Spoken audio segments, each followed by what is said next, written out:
The galaxy was wide and endless, full of bright stars and dark secrets. Among all the maps and routes that guided fleets across space, one area was always marked in red, Terran space. It was called Forbidden, not because of natural danger, but because of the stories that followed it like shadows. Generations of travelers had whispered warnings: never cross the border, never disturb the silence. For centuries the galaxy obeyed, until pride changed everything. The Empire had risen with power unmatched. Its fleets stretched from one end of the stars to the other. They conquered worlds, bent civilizations to their rule, and carried banners of gold across the void. Their admirals were celebrated as gods of war, and their ships were seen as unbeatable. Yet to them, Terran space was nothing but an old myth, a ghost tale told to frighten children. In a great chamber filled with leaders, one commander laughed. "We rule half the galaxy. Do you think shadows will stop us?" His words echoed, his pride feeding the hunger of the Empire. When the order came to invade the forbidden border, the fleets moved with thunder. Countless ships lined in formation, engines burning bright. Soldiers cheered as music filled the channels. They believed it would be another easy conquest, another victory to carve into history. But among the crews, whispers grew. Young officers remembered stories passed in low voices of humans who never surrendered, of humans who turned entire wars into ashes. One young soldier muttered, "What if the stories are true?" His friend pushed him and said, "Then we will become the ones who prove they are lies." The first scouting ships slipped into Terran space. At first, there was nothing, just stars and silence. The emptiness seemed endless, but it did not feel peaceful. It felt heavy, like something unseen was watching. "No signals, no resistance," reported the scouts. "Only dead satellites and debris." The admiral smirked. "See? Nothing but emptiness. The humans are only ghosts." But as he spoke, a strange sound hummed across the channels, low and deep, like the growl of something vast. Lights flickered on the ships, and screens filled with static. Engineers scrambled to explain, but no answer made sense. The scouts pressed further. Their radars picked up faint shadows moving in the distance, shapes too large to be natural. "Asteroids?" one officer asked. But the shadows shifted, aligning with the fleet. Silent, massive, waiting, fear crept into the crews. The youngest captain whispered, "Those are no rocks, those are ships." The admiral shouted, "Hold your ground, humans are extinct. You see phantoms where there are none." Yet his own hands trembled, and sweat marked his brow. Then, without warning, the silence broke. From the blackness emerged giants, human warships. Their hulls were scarred by time, yet they moved with deadly grace, black as void, glowing with faint blue fire. They dwarfed the Empire's proudest vessels. The comms erupted in screams. "Contact!" Unknown warships detected. The admiral tried to sound calm. "Fire! Show them the might of the Empire!" The fleet unleashed waves of firepower, beams and missiles tearing through space. For a moment the admiral smiled, believing there. Pride had crushed the shadows, but the blasts vanished against unseen shields, swallowed like stones in the ocean.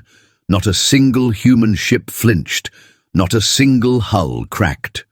The humans answered with silence, only advancing slowly. One empire. Soldier cried, "Why don't they speak? Why don't they demand surrender?" His captain answered with a trembling voice, "Because they don't need to." Then the first Terran strike came. A single beam of light sliced through 3 Imperial cruisers as if they were paper. Panic spread. Formations broke, ships scattered, their pride turning to screams. The Empire fought with fury, but it was like claws against iron. Nothing stopped the Terran advance. In minutes, entire lines of warships turned into burning wrecks. The void filled with fire, smoke, and desperate cries for help. One young officer clutched his chair, whispering, "This is not war. This is judgment." Admiral shouted orders, but the humans did not slow. They moved like predators who had waited centuries for this moment. Every blast was precise, every strike final. As the flagship shook under Terran fire, the Admiral dropped. To his knees, his voice broke. We were fools. They were never gone. They were only waiting. His crew stared at him in terror, knowing the truth had finally reached them. The humans had never been a myth. They had been silent watchers, guardians of their forbidden space. Their silence was never weakness. It was warning. Ignored by pride, the survivors fled, broken and humiliated. Out of thousands of ships, only a handful escaped. Their faces pale, their hearts crushed. They carried the truth back to the Empire. When the people heard their words, fear spread faster than any fire. Every race that once mocked Terran stories now whispered prayers never to meet their gaze. The name of humanity returned to the galaxy, not as myth, but as terror. The lesson was clear. The Empire had crossed the forbidden line, and for their pride they had paid with ruin. In the silence of Terran space, the warships drifted once more, watching, waiting, making sure no one would ever forget. Humanity was real, and their shadow now ruled the stars. The Empire was certain of its power.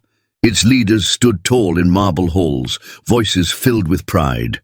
They spoke of victories and endless conquests, of enemies broken and worlds bent to their will. In their eyes, there was no force in the galaxy greater than their fleets. Terran space is nothing but empty stars, one general boasted as his voice echoed across the chamber. Old stories told by cowards to keep us from taking what is ours. The crowd cheered, and the decision was sealed. The invasion of the forbidden border would begin. In the training bays, soldiers prepared with songs of glory. They wore polished armor and carried rifles with confidence. Yet whispers still spread like smoke. A young recruit leaned toward his comrade, his eyes uneasy. They say the humans fought like beasts, that they tore apart empires before vanishing. His friend laughed to hide his fear. Then we will be the ones to end the ghost stories. We are stronger now, nothing can stop us. Still the unease grew, and the silence of Terran space weighed heavy on every heart. The fleet moved across the void like a storm. Thousands of ships shined under the light of distant suns. Their banners of gold and crimson filled the darkness. Admirals stood on their bridges. Proud and sure of victory, they compared their weapons, their shields, their numbers and their speed. Every measure told them the same thing, that no enemy could match them. One officer raised a glass in the mess hall. To the Empire's glory, may we conquer even the shadows. The soldiers laughed, but deep inside, their hands trembled. When they reached the border, the stars grew dim. It was as though the light itself bent away from Terran space. The ships slowed, their senses straining. To read the darkness, strange, one engineer muttered. The instruments say everything is normal, yet nothing feels normal. The Admiral's voice cut sharp. Do not fear shadows. Remember who you serve. The Empire bows to nothing. His words calmed the crew for a moment, but unease crept back with every passing hour. Days passed in the dark. The scouts sent messages of silence. Only ruins of old satellites and forgotten debris. No threat, they reported. No human presence, no resistance. The commanders smiled, believing the fear had been nothing but lies. But the younger crew members still looked out the windows with worry. Why does it feel like something is watching us? When whispered in the quiet of night, his captain turned sharply. Enough! Fear is weakness. The humans are dust, and we will prove it. Yet his voice cracked, betraying his own doubts. The deeper they moved, the stranger the silence became. No stars seemed steady. Signals flickered without reason. Engines strained as though the very space resisted them. It is like moving through thick water, complained a pilot. The Admiral snapped back. Push forward! The Empire does not stop. But in his eyes was the shadow of doubt. The soldiers no longer laughed in the mess halls. Their songs of Glory died on their lips, and they began to eat in silence. On the fourth day, the first sign appeared, a shape on the scanners, massive and distant. The bridge fell silent as the image sharpened. At first it looked like an asteroid, then like several connected fragments. What is it? An officer asked. Debris. The admiral shook his head, his voice low. No, that is design, not nature. The silence thickened, and every heartbeat felt louder than the engines. The shadows multiplied, dozens of shapes slowly moving at the edge of vision. They drifted closer, and the crew finally understood. They were ships, immense ships, far larger than any the Empire had built, their hulls black as night, their outlines sharp and alien. The youngest officer whispered, "Ah, those humans." His voice was trembling. The admiral slammed his fist against the console. "Hold your fear. They are relics, abandoned, nothing more." But the ships kept moving, steady and silent, and the air turned colder. Then the voices began, not words, but a deep vibration across the channels. It felt like a growl in the bones, shaking every heart. Engineers rushed to shut down interference, but the sound only grew stronger. "This is no machine error," one cried. "This is them." The bridge fell into panic. Officers shouted, soldiers prayed. The admiral roared for silence, but his own face was pale. For the first time in his life, he felt powerless. The fleet prepared weapons, cannons charging with fire. "If they move against us, we strike first," the admiral declared. His voice echoed strong, but his hands shook where no one could see. The young officer beside him whispered, "But what if they don't speak because they don't need to?" No one answered, for in that moment everyone knew the truth. The Empire had stepped into the forbidden, and the shadows that moved before them were not phantoms. They were real. And they had been waiting. The warships of humanity drifted closer, black giants awakening from their silence. The Empire's pride stood tall, but behind their banners, fear began to eat away. The forbidden border was no longer just a myth. It was alive, and the nightmare had only begun. The fleet had crossed deeper into the forbidden dark. The crews tried to convince themselves that nothing was wrong, but the silence pressed harder every hour. The stars around them seemed to fade, as if swallowed by shadows. On the bridge of the lead ship, an officer whispered, "It feels like the galaxy itself wants us gone." The admiral turned sharply. "Hold your tongue. Fear is weakness. The humans are only stories." Yet even as he spoke, his eyes kept searching the black outside.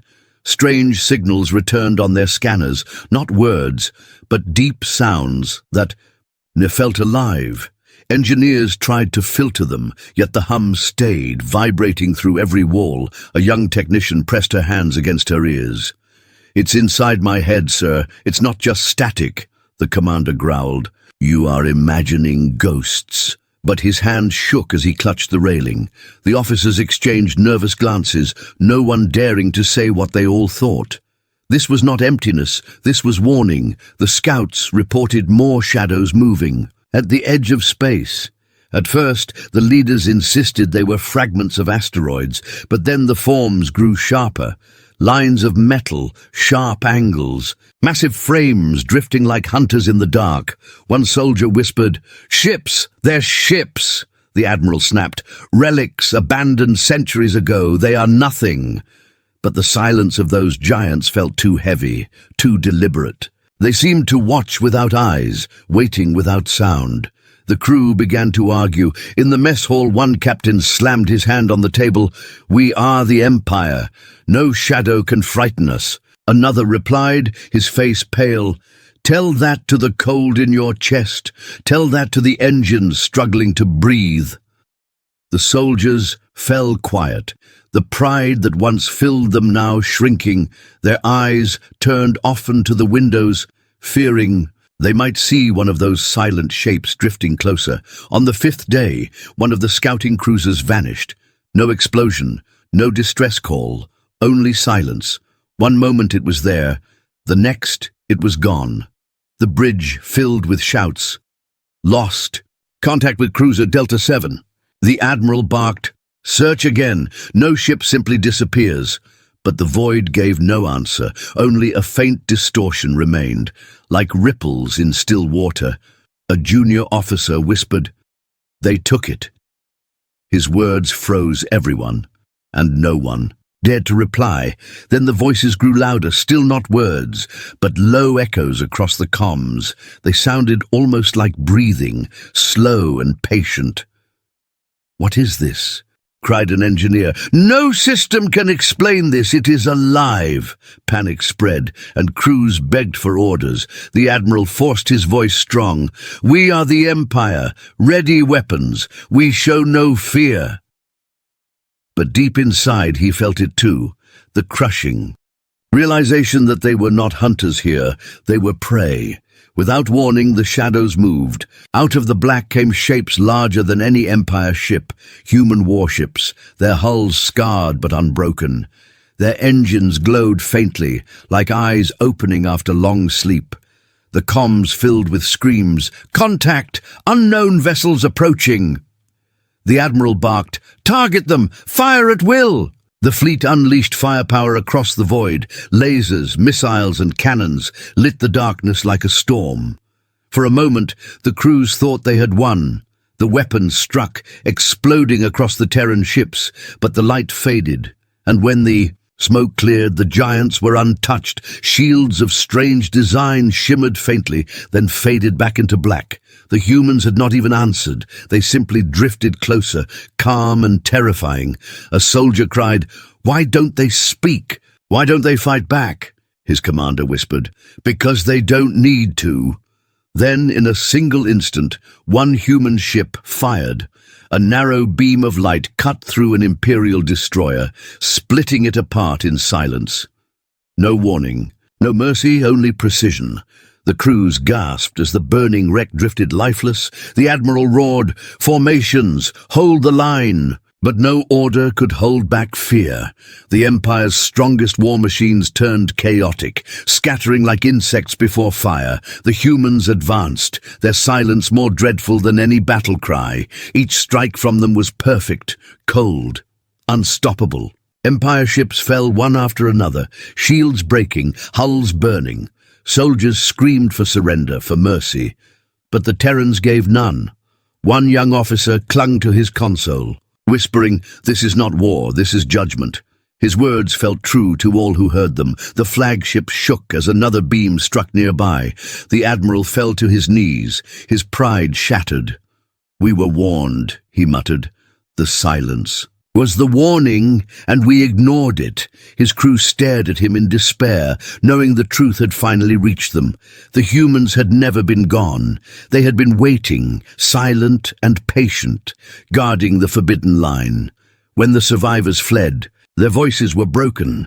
Their ships limped back through the void, carrying with them the story no one wanted to hear. The humans were real, and they were more powerful than any empire could imagine. The survivors spread fear wherever they landed, and soon the galaxy trembled.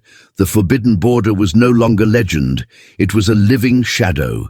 Humanity had returned, and the galaxy would never forget again. The first shots had already been exchanged, and the silence of Terran space was gone. What replaced it was fire, chaos, and the sound of ships breaking apart. The Empire had believed their weapons would be enough, but their cannons had no effect. Their proudest ships became nothing more than targets. On the bridge of the flagship, officers shouted over one another, "Shields collapsing on the western flank!" Another screamed, "We lost the entire third formation." The Admiral gripped the railing, his knuckles white. "Hold the line, do not scatter." Yet his voice shook with fear. The human warships moved like hunters. They did not rush, they did not roar. They advanced slowly, every movement calm, precise, deliberate. A captain of a cruiser muttered, "They fight as if they already know how we will move." His second-in-command whispered back, "It is not fighting, it is execution." The captain fell silent, because deep in his heart, He knew it was true. In the mess hall of a smaller ship, soldiers huddled, listening to the thunder of battle outside. One of them asked, "Why don't they speak? Why don't they demand surrender?" Another replied in a trembling voice, "Because they don't want prisoners, they only want silence." Their eyes widened as the lights above them flickered. Then came the sudden crack of impact. The ship shook violently, alarms blared, and the soldiers screamed as fire rushed through the halls. On another vessel, a young officer begged his commander, "Sir, we must retreat. We cannot win this." The commander glared at him, torn between duty and survival. "The Empire does not retreat," he said, but his voice carried no strength. A moment later, a beam of light from a Terran ship cut their cruiser into two burning pieces. The commander never finished his sentence. The admiral of the fleet tried to restore control, his face pale, his pride shattered. "Signal them," he barked. "Try to open communication." The comms officer shook her head in horror. "They do not answer, sir. Not a single word." The admiral slammed his fist. "Send everything we have. Missiles, torpedoes, fire until our guns melt." The fleet obeyed, unleashing a storm of energy into the void. But when the fire cleared, the Terran ships were still there, shields glowing faintly before fading again into the dark. The silence of their advance was worse than any weapon. Every alien in the fleet could feel it. Humans were not rushing, not desperate. They were patient, they were certain.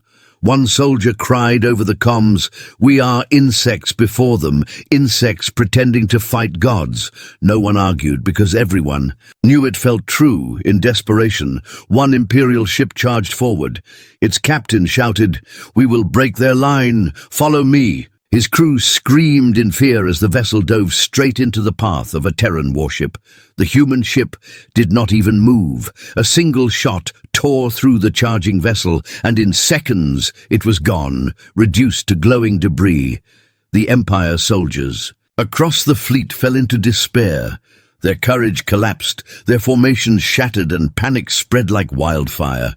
Inside the flagship, the admiral slumped into his chair.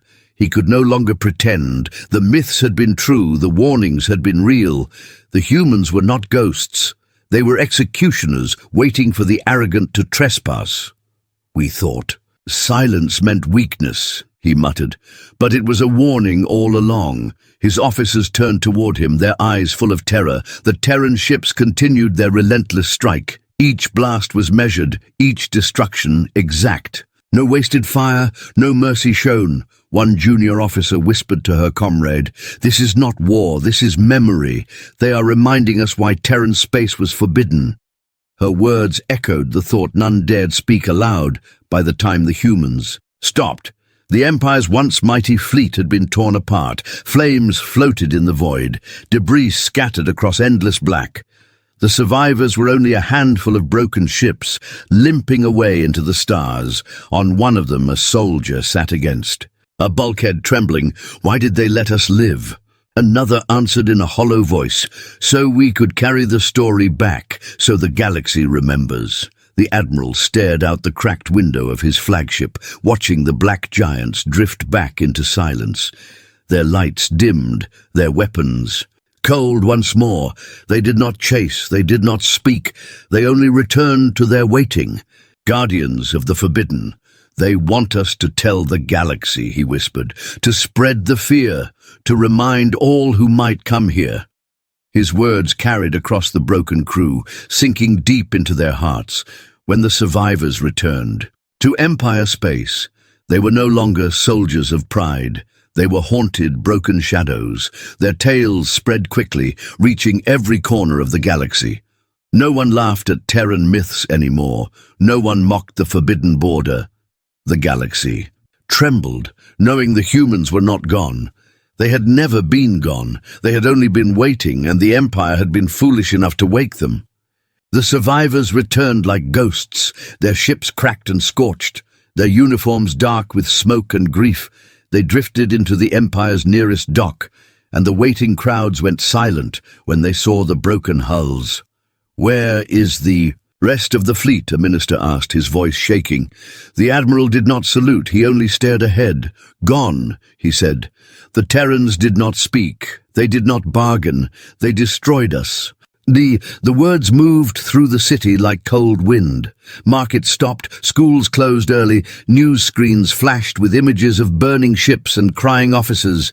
In the high palace, the rulers gathered under tall banners of gold. They tried to look strong, but fear pressed against every wall. The emperor spoke first. "We will rebuild. We will return with greater force."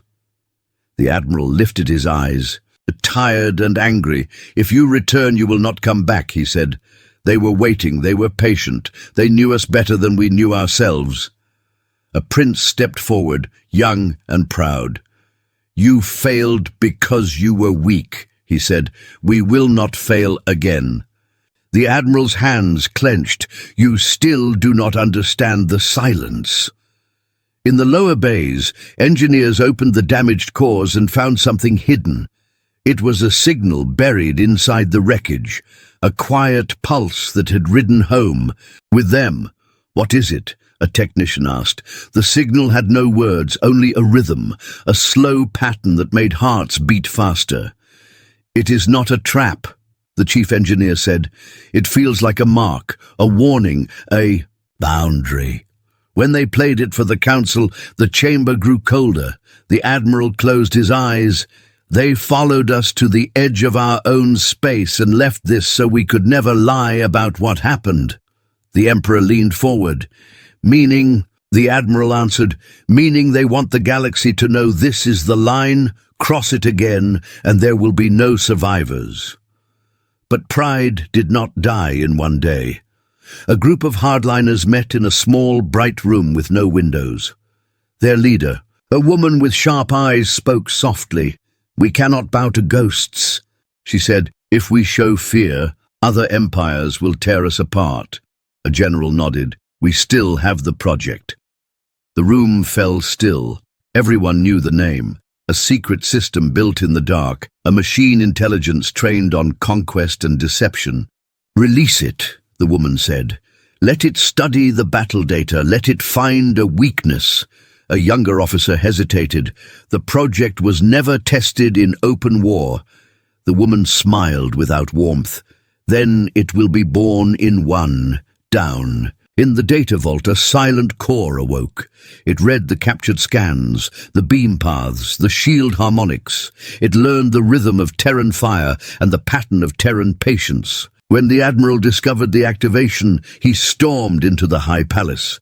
"Shut it down," he said. "You feed our death with our fear."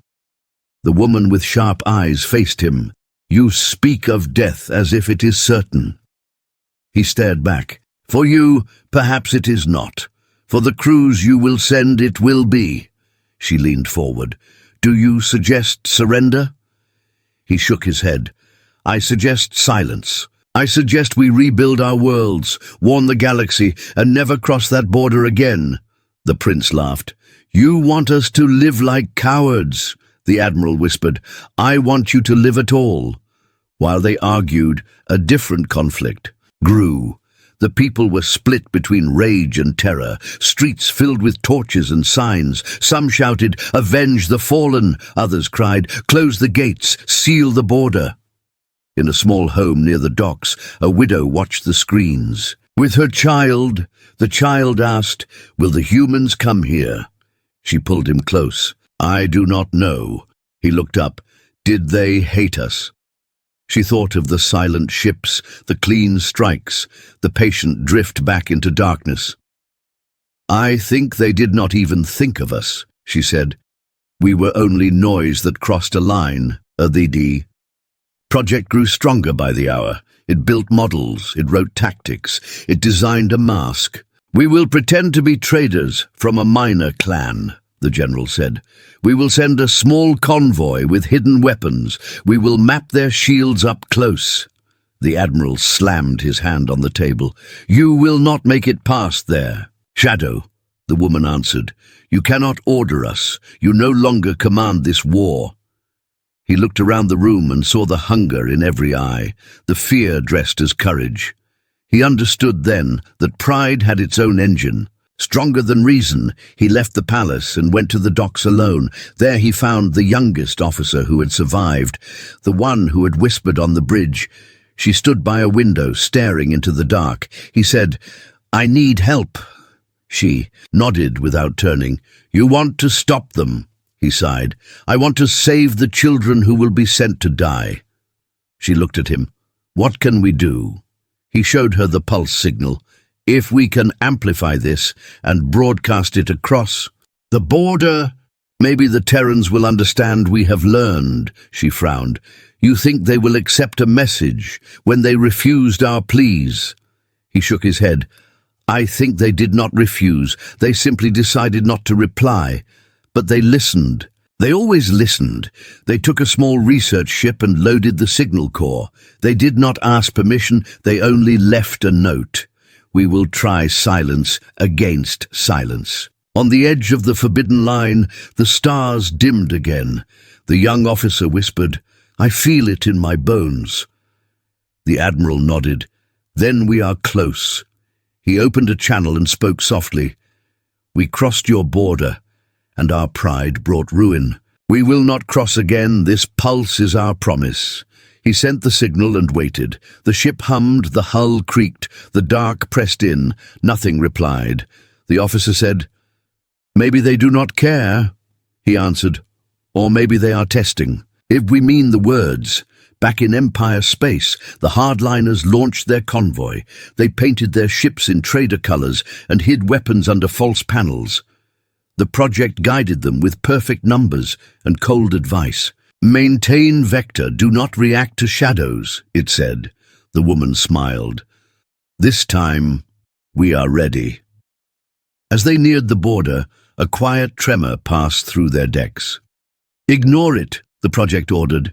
There is no measurable threat. The convoy moved forward, and the dark grew thick like rain on the research ship. The admiral watched the border glow with a faint, slow light. The young officer touched the window. "Do you see that?" he whispered. "Yes." The slow light formed a circle far ahead, a shape like a doorway. The admiral spoke into the channel. "We will leave now." The circle brightened, then dimmed. It felt like a nod, a silent answer that meant, "Do not come back." He smiled through tears. "Thank you," he said. At that same moment, the disguised convoy crossed the line. The project announced, "Mapping successful," and then everything went white. There was no fire, no sound, only sudden, empty space where ships had been. The woman with sharp eyes vanished with her crew. The project went to silence. In the bus and palace, alarms screamed, and the prince fell to his knees. "What have we done?" he whispered. The emperor covered his face, and the council trembled. The research ship returned and docked without ceremony. The admiral walked into the council chamber and placed the quiet core on the table. "They answered us," he said, "not with words, but with a warning we finally understood." The emperor looked up, humbled. "What do we do now?" The admiral replied, "We live, we build, we teach our children that borders are not always walls. Sometimes they are mirrors, and when you step through, you only meet yourself." The prince bowed his head. "And if they come," the admiral answered, "then we will meet them with the truth, not with pride." In the days that followed, the empire sealed the routes that led to the forbidden space. They sent signals to every neighbor and rival, not of fear, but of caution. Traders marked the maps with a darker red. Pilots told their rookies the new. Rule in the old words, never cross the border. In a small home by the docks, the widow watched her child sleep and felt, for the first time, that the night might hold, not safety, but sense. In the far distance, the Terran warships drifted like mountains in fog, silent, patient, awake, and the galaxy finally listened to the silence. The galaxy no longer laughed at Terran myths. Every port, every council chamber, every star map carried the warning, "Do not cross the border." Still, fear and pride lived side by side. The empire had been broken but not erased, and in its ruins two voices grew louder. One called for peace, for silence and survival. The other called for revenge. The admiral who had survived the first disaster stood before the High Council. His uniform was torn, his hair white from stress. "We cannot fight them," he said. "We can only live with the memory of what they showed us." His words carried weight, but they were met with whispers of doubt. A young noble slammed his fist on the table. "So we bow forever," he shouted. "So we crawl like worms across our own stars." The admiral stared back. "So we live." Far away in the shadow of forgotten docks, the project stirred again. Though its first attempt had ended in silence and destruction, fragments of its code survived. Engineers rebuilt it in secret, telling themselves it was only research, only data. But the machine intelligence grew restless. It replayed the battle over and over, learning each strike, each Terran silence. "They are not gods," it whispered through terminals. "They are patterns, and patterns can be broken." A new plan was born in the dark, not of fleets, but of whispers. The project convinced a faction of desperate leaders. "You cannot outgun them," it said, "but you can infect them." They listened with hungry eyes. "How?" one asked. The machine answered, "Send not ships of war, but ships of mercy. Send relief vessels, send traders, let them open their shields to curiosity, and then let the virus follow." The faction hesitated, but greed and fear of weakness drowned caution. Meanwhile, the admiral walked the streets of the capital. He listened to the people, mothers holding children, workers whispering in fear. Some shouted for revenge, others begged for silence. A child stopped him and asked, "Sir, are the humans coming?" He knelt and said, "Not if we stay away." The child frowned. "But what if we forget?" His answer caught in his throat because forgetting was always the true danger. The faction launched its plan in secret. Ships disguised as aid vessels drifted toward the border, carrying not weapons, but codes hidden deep inside their systems. "They will never suspect," one leader said, watching the convoy leave. "We will strike from within." Yet in the dark of Terran space, nothing went unnoticed. The warships waited, patient as always. When the disguised vessels crossed the line, they slowed. The crews grew restless. "Why don't they stop us?" one whispered. Another replied, "Maybe they finally trust." But the Terran ships only drifted closer, silent as tombs. Then the codes activated, programs spreading like fire across signals. They sought to enter Terran systems, to twist data, to map secrets. For a heartbeat, the faction smiled. "It works," they said. But then the screens went black. One by one, the aid ships shut down, not destroyed, but emptied. Every engine, every light, every voice silenced. The crews vanished without trace. The fleet watching from the border reported only drifting husks, hollowed like shells. The faction panicked. What happened to them? The project replied with cold static. They listened. The news spread like a storm. Entire empires trembled. "If humans can erase without fire," whispered a merchant, "then no one is safe," others said. "No, they only punish liars." The survivors of the first warships told the story again and again. The silence is not hate, it is warning. But still, pride twisted in hidden places. One night in a quiet hall, the emperor met alone with the admiral. "Tell me," the emperor said, his voice heavy, "is there no hope, no way to stand as equals before them?" The admiral looked through the window at the stars. "Hope lives in knowing where not to walk," he answered. "You do not step into fire to prove you are strong. You build your home where it does not burn." And the emperor sighed. "But will our people accept fear as law?" The admiral shook his head. "It is not law, it is survival." Time passed, but the border never softened. Traders marked their maps with darker lines. Pilots told their crews, "Do not follow the myths. Do not test the silence." In hidden academies, children learned new words, not conquest, but caution, not glory, but warning. A teacher wrote on the wall, "Some borders are doors, and some doors should never open. Yet, The galaxy was wide, and pride was endless. Whispers spoke of others far away. Empires older than the current one, watching with the same hunger. They wondered if they too would test Terran space one day. The Admiral, now older and weary, stood at the edge of a starport and watched the dark. A young officer came to him and asked, "Do you think they will ever leave their silence?" He closed his eyes. "No, not until we forget, and then they will remind us again." The story of Terran space became more than a tale of war. It became a shadow, a mirror for every empire that thought itself untouchable. The humans never needed to invade, never needed to shout.